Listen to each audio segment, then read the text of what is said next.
Drôle de samedi soir. C'était quand même les samedis soirs que Harper Delano Conway préférait. Enfin, ceux où il était seul. Mais il n'avait pas à se faire de soucis, il l'était pratiquement tous les samedis soirs. Enfin, seul dans cette maison de Long Island, État de New York, USA. Dave et Cynthia passaient la tête par la porte vers 7h30. Lui sentait l'aftershave et elle le printemps, même en plein novembre. Ils entraient dans sa chambre, escaladaient les rails de chemin de fer, les débris de panoplie, le camion de pompiers qui pouvait rouler quand il y avait des piles, les 2 ballons de tennis, la raquette de ping-pong, les journaux éparpillés, et venaient lui faire la bise en énonçant régulièrement, à chaque fois, 3 suggestions qui se succédaient toujours dans le même ordre. 1. Tu devrais bien ranger un jour ta chambre. 2. Il y a du poulet froid dans le frigo, mais ne vide pas le tube de mayonnaise dessus comme la dernière fois. 3. Ne regarde pas la télé trop tard, cela t'abîme les yeux. Il y avait quelques rares changements. Cynthia disait parfois non pas « cela t'abîme les yeux », mais « cela va finir par te faire mal à la tête ». Dave avait même prétendu que cela le rendrait idiot. Dave disait n'importe quoi lorsqu'il ne se sentait pas en grande forme, et il ne devait pas l'être ce jour-là.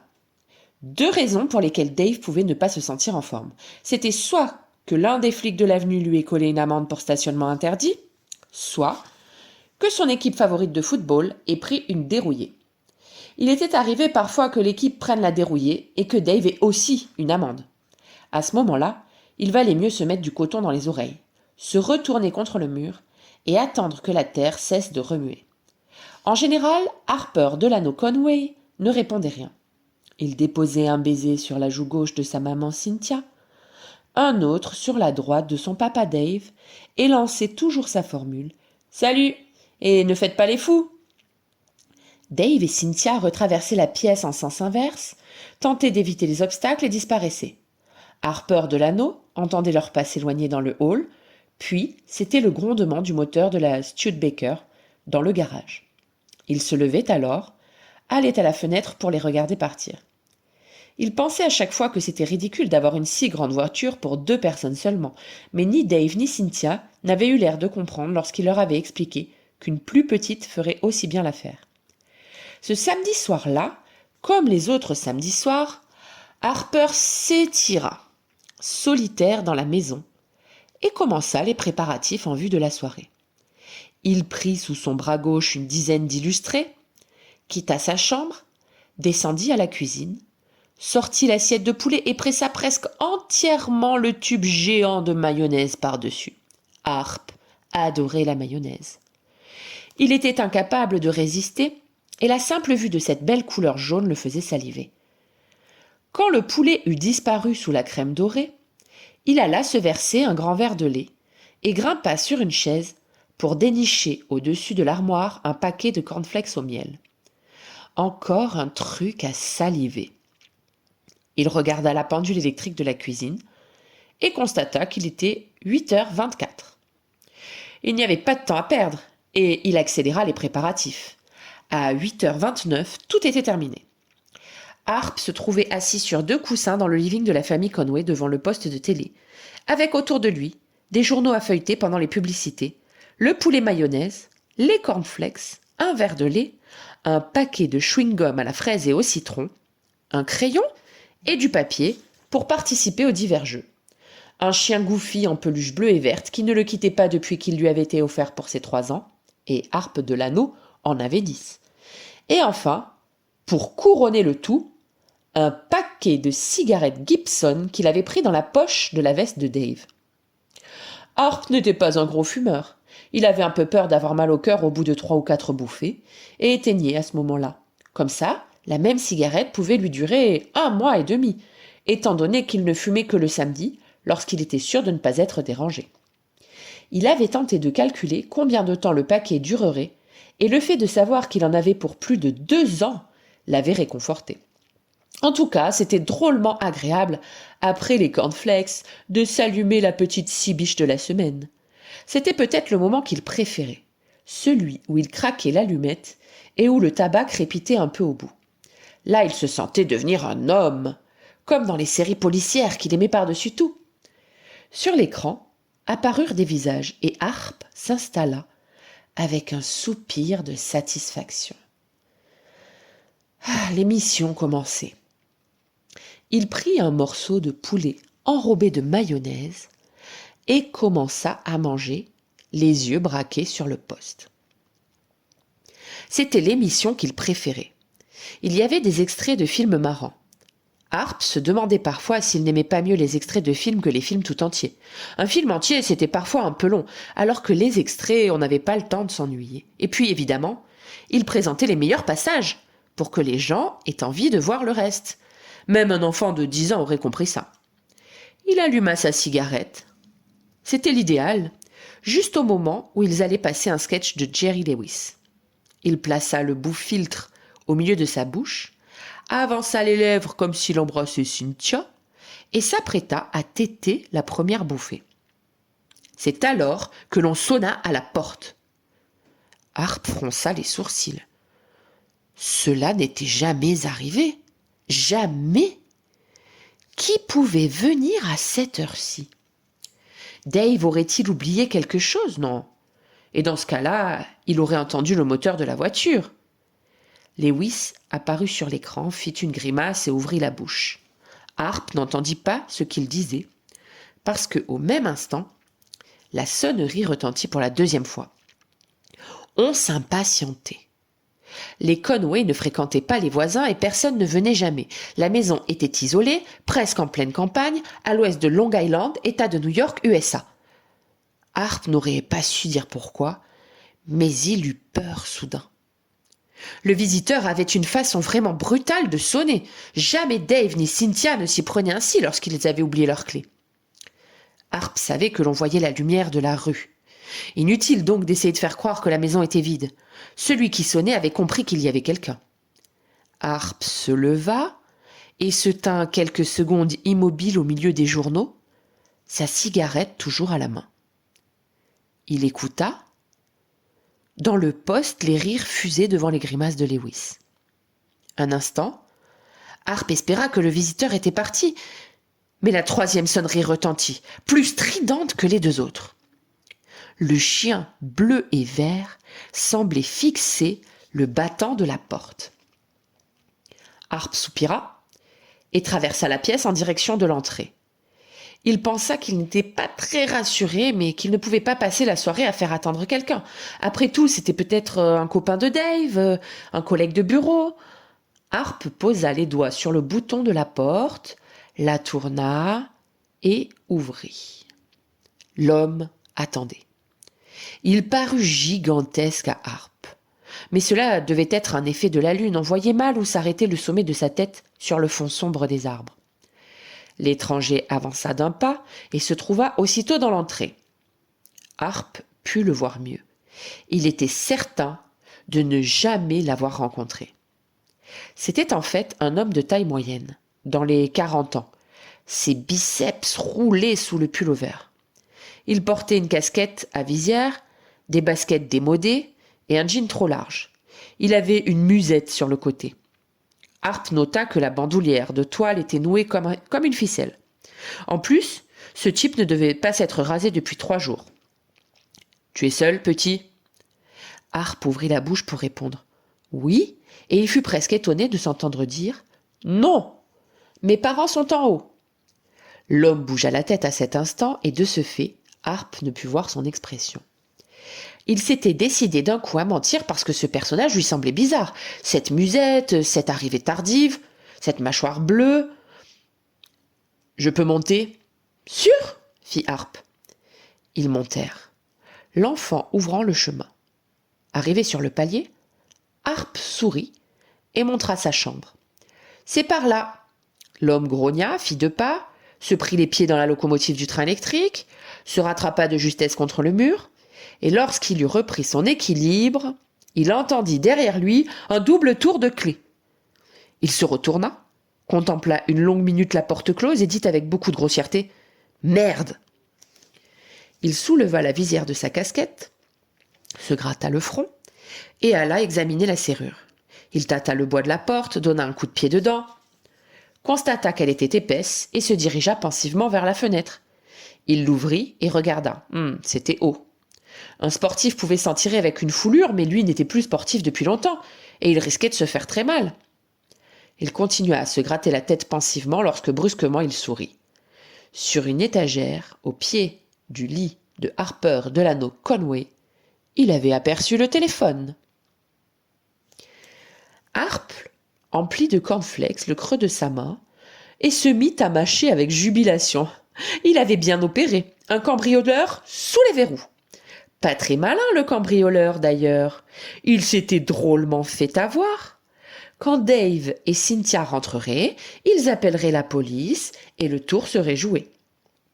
Harp se renfonça dans les coussins en mâchant joyeusement. L'émission se poursuivait avec un exercice de trapèze. Harp adorait ça. Il avait toujours rêvé de se lancer dans les airs, d'être rattrapé à la dernière seconde et de repartir comme une balle dans le ciel lancée par une raquette géante. C'est alors qu'il entendit le déclic. D'un bond, il fut sur ses pieds. Il savait ce qui se passait. L'homme là-haut téléphonait à ses complices. La maison regorgeait de téléphones. Il y en avait même dans l'entrée. Harp y courut et s'empara de l'appareil qu'il décrocha à son tour. Il ne s'était pas trompé. Ce qu'il entendait le prouvait bien. « Il a fermé à clé », disait le prisonnier. « Et je ne peux pas sauter par la fenêtre, c'est trop haut. » Une voix d'homme répondit. Elle avait un accent espagnol ou italien. Harp n'aurait su dire. « Mais qui a fait ça ?»« Un gosse d'une dizaine d'années. Il m'a fait monter et crac !» À l'autre bout de la ligne, il y eut un rire et l'Espagnol reprit. « Ha ha ha ! Et tout est laissé faire ?» Le prisonnier sembla soudain furieux. « Je ne me méfiais pas. Jamais je n'aurais pensé qu'il pourrait goupiller une chose pareille. Il avait l'air tout calme. Il devait regarder la télé en mangeant des bonbons. Et que veux-tu que je fasse ? Il faut que tu viennes, bien sûr. Je ne vais pas passer ma nuit là. » Il y eut un silence au bout du film et la réponse glaça le sang dans les veines de Harp. « Ah, j'y arrive. Je viens avec Walshaw. » Harp raccrocha tout doucement. 2 hommes allaient venir. Cette fois, ce serait plus difficile. Harp bondit dans la cuisine. Il était 10h03 à la pendule électrique. Dave et Cynthia ne rentraient jamais avant minuit. Plus tard même, souvent. Ils n'arriveraient pas à temps. Harp sentit la panique monter. À la télé, les trapézistes saluaient à présent, les capes d'or ondulaient sur la piste. Il fallait faire vite, très vite. Mais que faire ? La police ? Bien sûr, il ne pouvait appeler la police. Il pouvait appeler la police. Mais à quel numéro ? C'est toujours si compliqué, tout ce qui se trouve dans un bottin. Dehors, il y eut un bruit lointain de voiture. Peut-être étaient-ce eux, déjà ? Harp ramassa son chien, éteignit le poste de télévision et resta un instant hésitant. C'est alors que ses yeux tombèrent sur le tube de mayonnaise. Andrews Walshaw arrêta le moteur. Spallanky baissa la tête pour mieux voir la villa qui se distinguait mal encore contre le feuillage des arbres. « C'est ici, dit-il. À mon avis, c'est ici. » Il avait un fort accent italien. Il était né à San Francisco, mais ses parents venaient du Piémont. « C'est ici, dit Walshaw. Spallanky soupira et serra les dents.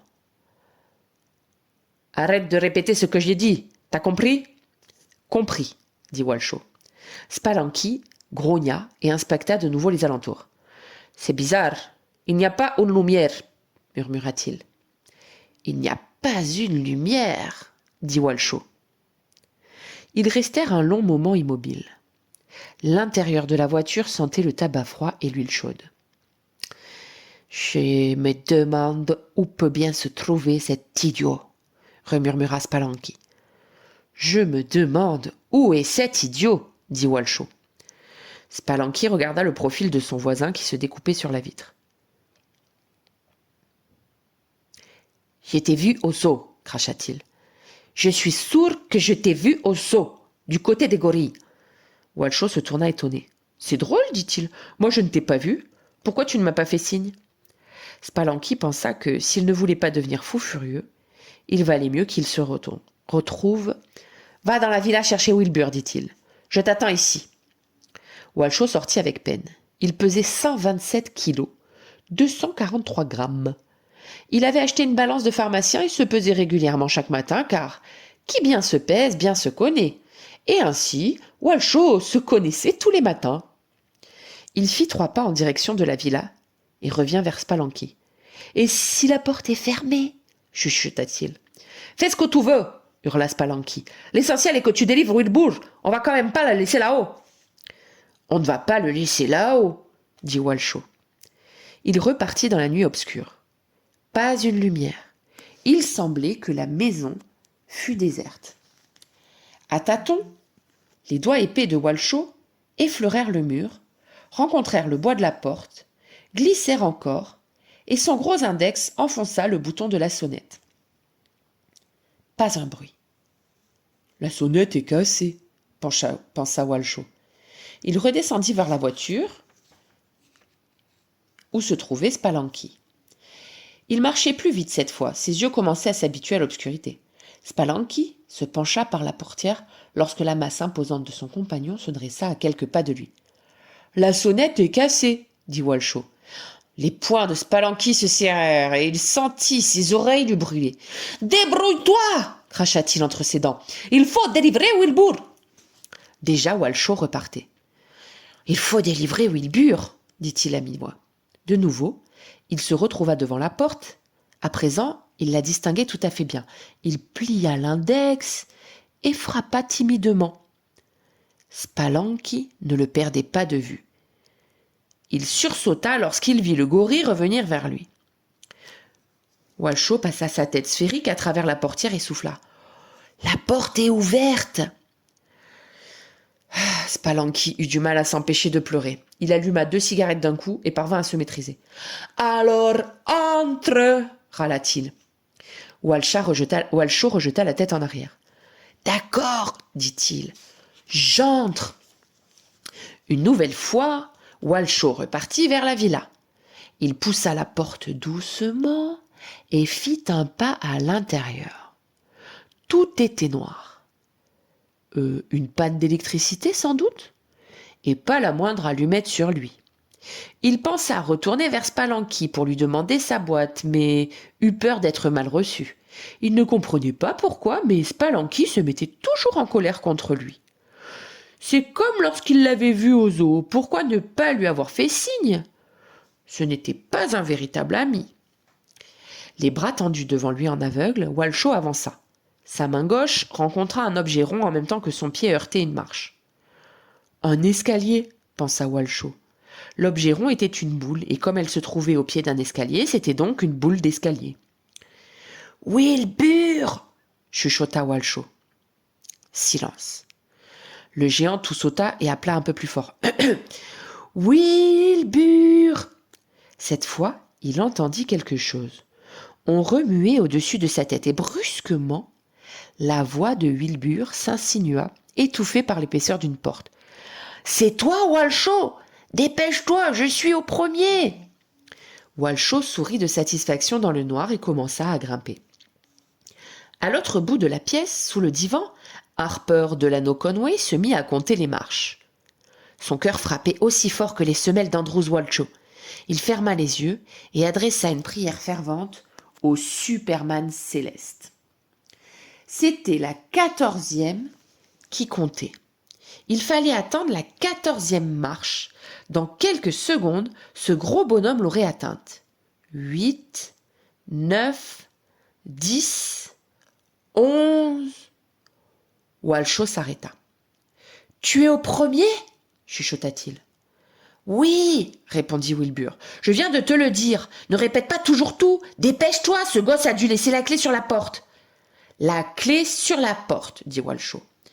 Il recommença à monter. 12, 13... Oh, on n'y voit vraiment rien, soupira Walshaw. Il leva la jambe, posa son pied sur la 14e marche, et sa semelle dérapa comme s'il s'était trouvé sur la piste de glace de Holiday on Ice. Sa jambe monta plus haut que sa tête, la deuxième suivit la première. « Oh !» dit Walshaw. Son corps se retourna dans l'air comme une crêpe au-dessus d'une poêle à frire, et le fracas de la chute fit trembler les murs. Harp se recroquevilla, serrant son chien bleu-vert, et allongea la main vers la lampe électrique. Il se souleva et éclaira la pièce. Walshaw gisait au pied des marches, avec au sommet du crâne une bosse de la dimension d'un œuf à la coque peint en violet. Sous sa semelle gauche, il y avait encore une belle épaisseur de mayonnaise. Elle avait giclé le long de la tapisserie. La 14e marche en était encore couverte. Harper, Delano, Conway, les dents tartinaient très soigneusement. Harp contempla le colosse et comprit qu'il en avait pour quelques heures avant de se réveiller. « Walshaw !» chevrota la voix inquiète de Wilbur. « Qu'est-ce qui est arrivé ?» Spallanky entendit le grondement de la chute. Il fronça les sourcils, éteignit le mégot de sa king-size Travolta dans le cendrier et réfléchit rapidement. Qu'est-ce qui avait bien pu se passer ? Ce Walshaw était tellement idiot qu'il était capable de démolir la moitié de la maison sans même s'en apercevoir. Le mieux était d'aller jeter un coup d'œil. Spallanky sortit, ferma la portière et les mains dans les poches s'approcha de la maison. Walshaw avait trouvé la porte ouverte. Il n'y avait donc pas de difficulté. Il tourna le bouton. Elle était fermée. « Ce n'est pas possible, murmura-t-il. Il se passe quelque chose dans cette maison. » Il sonna. Cette fois, la sonnerie retentit. Ce Walshaw était vraiment un imbécile. Il avait dit que la sonnette était cassée, elle marchait. Il avait dit que la porte était ouverte, elle était fermée. « Voulez-vous m'aider » demanda une voix fraîche. Spallanky leva la tête. Un enfant se tenait penché à l'une des fenêtres du premier étage. « Je suis enfermé, dit Harp. J'ai perdu la clé. Il faut que vous fassiez le tour de la maison. Il y a une échelle. Vous montez sur le toit et de là, vous pourrez passer par le grenier. Il y a une trappe pour redescendre. » Spallanky grommela, contourna la maison et monta à l'échelle. Sa mauvaise humeur s'accrut d'avoir à se livrer à un pareil exercice, alors qu'il aurait pu être au lit, ou en train de regarder la télévision, ou encore en train de boire de la bière en boîte chez Ma Barton en mangeant des spaghettis bolognaises. Il y a tellement de manières de passer plus agréablement un samedi soir que de grimper sur une échelle. Finalement, ses doigts rencontrèrent le zinc de la gouttière, et il vit au clair de lune, qui brillait sur les tuiles, qu'il était arrivé.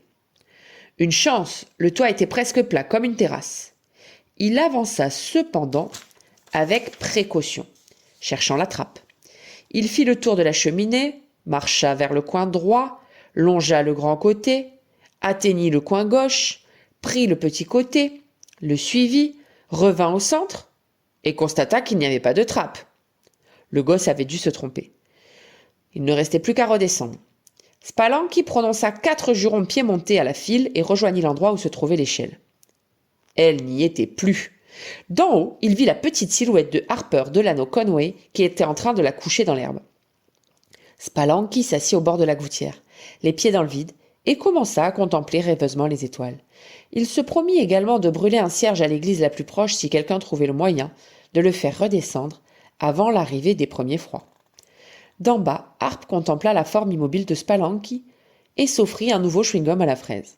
Il pensa qu'il l'avait bien mérité et que jusqu'à présent il ne s'était pas trop mal débrouillé. Il rentra dans la maison, ralluma le poste de télé et constata avec regret que l'émission était finie. Il passait un dessin animé qui lui parut vraiment trop gamin et il allait éteindre à nouveau lorsqu'il entendit le déclic du téléphone. Le cœur de Harp recommença à battre plus vite. Il venait de comprendre que la soirée n'était pas finie. Wilbur continuait à appeler au secours. « Je ne comprends rien, dit Ma Barton. Qu'est-ce que c'est que cette histoire ? C'est trop compliqué à t'expliquer. Dis à Gillings de se ramener et vite, on a besoin de lui. La patronne s'accouda au bar et fronça les sourcils. Écoute, Wilbur, tu connais Gillings. Il n'est jamais aimable. S'il ne sait pas exactement de quoi il s'agit, il ne viendra pas, surtout à cette heure-ci. Ma Barton renifla avec force. C'était une femme qui n'avait pas reçu une excellente éducation, mais cela n'avait pas d'importance car sa clientèle ne lui en voulait pas pour ça. Elle tenait un café minuscule, près des docks, et si on voulait autre chose que de la bière en boîte et des spaghettis bolognaises, il fallait aller ailleurs car il n'y avait pas autre chose. « Écoute, Wilbur, je suis enfermé. Spallanky est sur le toit, et Walshaw, Dieu sait où. » Les yeux de Ma Barton s'écarquillèrent. « Qu'est-ce que fait Spallanky sur le toit ?»« Il y est monté et on a retiré l'échelle, dit Wilbur. »« Pourquoi ?»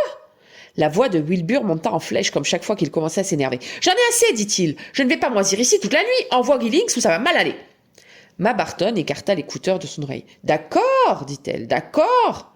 C'est d'accord. D'accord. » Elle raccrocha, dit encore une fois « d'accord » et appela Gillings. Du fond de la salle, une voix répondit « Présent !» et Gillings apparut. Il portait un pantalon coquelicot, des chaussettes vertes, une chemise bleue, des baskets roses et avait le teint jaune.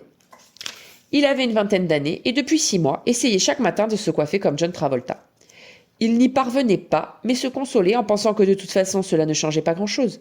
Comme il mesurait 1,45 m, il n'arriverait jamais à lui ressembler. En 2 mots, Ma Barton le mit au courant. Giddings réfléchit, arrangea une mèche qui dépassait sur sa tempe et dit « Je vais y aller ». Il alluma une cigarette, aspira une bouffée et ajouta « Mais si jamais ils cherchent à me faire une blague, ça va chauffer pour eux ». Harp serra le chien Goofy contre lui. Jusqu'à présent, tout avait bien marché, mais ce n'était pas fini, loin de là. Giddings allait venir, et celui-là serait peut-être plus malin que les autres. Il alla à la cuisine et regarda la pendule. 11h02, décidément jamais le temps n'avait été aussi lent que ce soir. Les aiguilles n'avançaient pas. Il se souvint des westerns qu'il aimait regarder. S'il avait été un des héros, il s'en serait sorti drôlement facilement. Mais il ne se trouvait, hélas, pas dans un film.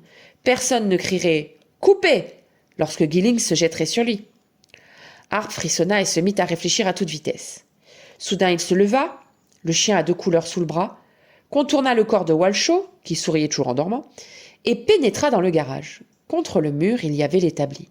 C'était là que Dave s'installait en général le dimanche matin vers 10h et en ressortait vers 10h05 en hurlant de douleur parce qu'il venait de se taper sur un doigt, un coup de marteau, de se scier un index, de se raboter un pouce ou de se laisser tomber la plus lourde des clés anglaises sur le pied. Dave était de loin l'homme le plus maladroit de tous les États-Unis, peut-être même du monde entier. Pourtant, il aimait bricoler et possédait plein d'outils compliqués et inutiles. Harp fouilla un instant sous l'établi dans les tournevis, les caisses de clous, les limes, et son visage s'éclaira. Il venait de trouver ce qu'il cherchait. Avec un peu de chance, ça pourrait fonctionner. Harp se releva et marcha vers la porte d'entrée. Il portait un rouleau de 15 mètres de fil électrique, une scie, également électrique, et son chien Goofy à 2 couleurs. Giddings reconnut la voiture de Spallanky stationnée devant la maison. Il arrêta le moteur de sa moto et regarda sur le toit. Il aperçut Spallanky debout, qui semblait s'ennuyer mortellement. « Salut !» dit Giddings. Spallanky ne répondit pas à cet appel amical. Même dans le noir, on pouvait se rendre compte qu'il était en colère. « Qui est là ?» aboya-t-il. « C'est Giddings !» dit Giddings. Spallanky se rapprocha un peu du bord et se pencha. « Fais attention à toi !» dit Spallanky. « Il y a un homme dans cette maison qui est drôlement futé.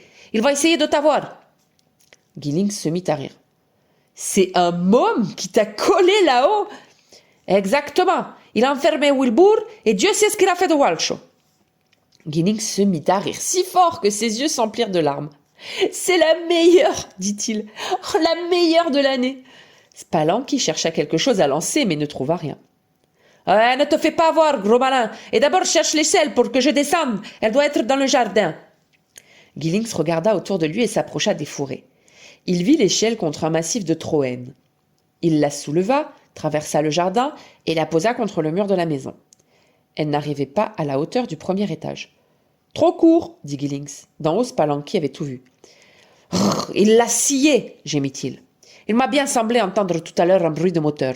Ce gosse est un démon. » Giddings haussa les épaules et remonta son pantalon. « Ne t'inquiète pas, Spallanky, dit-il. Personne ne peut se vanter d'avoir jamais possédé Giddings. Où est Wilbur ? Au premier, la fenêtre de la chambre donne de l'autre côté. » À petits pas dandiné, Giddings fit le tour et se posta sous la fenêtre de Wilbur. « Hello !» dit-il. Wilbur apparut. « Fais attention, ce gosse est un démon. »« C'est ce que dit Spallanky, » plaisanta Giddings. « Vous affolez pas, les petits gars. Je suis le chevalier qui entre dans le château fort et délivre la belle demoiselle. » Il alluma une cigarette négligemment, souffla la fumée par les narines, toussa et se redressa au maximum pour ne pas perdre un seul de ses 145 précieux centimètres. « On ne la fait pas à Giddings, dit-il tout haut. » Il pensa que pour entrer dans une maison, le plus simple était encore de sonner. Giddings posa l'index à l'endroit où devait se trouver le bouton et sauta si haut qu'il faillit retomber sur le toit à côté de Spallanky. Il atterrit à 5 mètres de la porte, les fesses dans les fusains. Il suça son doigt endolori et se souvint que, à la place du bouton, il avait touché 2 fils dénudés. Posément, il articula. « Électricité. »« Qu'est-ce qui t'arrive ?» demanda Spallanky qui l'avait vu traverser les airs. « Du 220, dit Giddings. J'ai pris du 220. » Il se releva avec précaution et observa les alentours.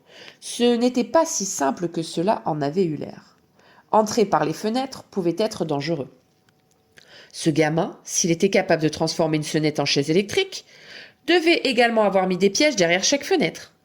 C'était peut-être un bricoleur de génie. Soudain, Giddings sourit. Il venait d'apercevoir sur l'un des côtés de la maison une porte métallique. Ça devait être celle du cellier ou de la cave. C'est par là qu'il fallait s'introduire. Sans un bruit, comme un Indien dans un film, il se glissa jusqu'à la porte, l'ouvrit avec effort, huma le parfum de confiture et de salpêtre qui montait des profondeurs et, satisfait, commença à descendre les marches. Doucement, pour ne pas éveiller l'attention, il referma le battant derrière lui et disparut. Harpe compta jusqu'à 3, sortit du fourré et tourna le lourd verrou de fer qui bloquait l'entrée de la cave. Il respira à plein poumon l'air frais de la nuit et rentra dans la maison en sifflant « Yankee Doodle Dandy ». Spallanky, qui avait tout vu du haut de son observatoire, s'assit lentement et se prit la tête à 2 mains. Harper de l'Anneau Conway bâilla et regarda son chien droit dans ses yeux de verre. « On en parlera peut-être à la télé demain, dit-il. Un jeune garçon parvient à maîtriser 4 dangereux bandits.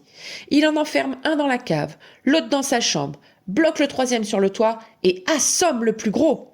Ce n'est pas mal. » Il se sentit fatigué soudain et ajouta « J'espère qu'il n'en viendra plus à présent. De toute façon, Dave et Cynthia ne vont pas tarder. » Il décida de s'installer sur le divan du salon, coucha le chien à côté de lui, ferma les yeux, commença à rêver à une montagne de cornflakes couvertes de mayonnaise et s'endormit dans les 30 secondes, pleinement satisfait de sa soirée.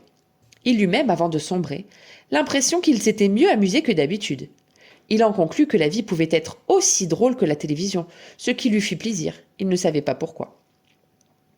Cynthia ramena une couverture jusqu'au menton de Harper et s'assit près du divan sur le rocking chair qui oscilla doucement. Dave mit sa main sur l'épaule de sa femme et soupira. « Incroyable ce que ça peut dormir un enfant, » dit Wilbur, attendri. « Ça dort incroyablement un enfant, » dit Walshaw. Spallanky se retourna vers lui et loucha sur l'énorme bosse du colosse. « Arrête de répéter tout ce qu'il dit !» cracha-t-il. Giddings s'époussetait toujours. À la cave, il était tombé dans un coin rempli de toiles d'araignée et n'arrivait pas à s'en débarrasser complètement. « En tout cas, dit Wilbur, rien ne m'ôtera de l'idée que vous auriez dû le prévenir que le plombier allait passer pour vérifier le joint de la baignoire. Ça nous aurait évité pas mal de complications. »« C'est ma faute, dit Dave, mais je pensais que vous ne viendriez plus. Le samedi soir, les gens ne travaillent pas en général. »« Nous aussi !» grogna Spallanky. À travers les voilages qui recouvraient la fenêtre, le jour se levait doucement. La bosse de Walshaw devenait couleur de beurre frais. « Le plus bête de tout, dit Cynthia, c'est que d'habitude nous ne rentrons jamais au matin, mais nous avons eu une panne de voiture. » Wilbur haussa les épaules et continua à regarder dormir Harper. « Il nous a pris pour des cambrioleurs, dit-il rêveur. » Giddings remonta son pantalon et lâcha. « C'est vrai que vous avez de drôles d'allures, on dirait que vous sortez de prison. » Wilbur grimaça. « Ne les écoutez pas. On est tous des copains. Ça fait plus de 10 ans qu'on travaille ensemble. Quand un de nous a des problèmes, les autres arrivent pour lui prêter main forte. »« Je vois ça, dit Dave. » Ils regardèrent encore le soleil arriver juste dans l'échancrure de la vallée. « La meilleure entreprise de plomberie de la région, dit Spallanky. » Wilbur s'étira. « Au fait, je ne voudrais pas repartir sans vérifier votre baignoire. » Cynthia se leva doucement. « Je vais vous faire du café, dit-elle. » Tous sortirent sur la pointe des pieds de la pièce où Harpe dormait toujours. Dans le couloir, Wilbur prit le bras de Dave. « Si vous voulez mon avis, ne lui dites pas que nous sommes les plombiers. Ça lui ferait de la peine de s'être trompé. » Dave hocha la tête. « J'allais vous le proposer, dit-il. C'est tellement plus merveilleux de maîtriser 4 dangereux bandits. » Le soleil s'était complètement levé à présent. Un rayon tordu réussit à passer par la fente d'un rideau et frappa Harpe juste sur la paupière gauche. Harpe de l'Anneau Conway frémit, se retourna et se rendormit, la joue sur le côté bleu de son chien Goofy.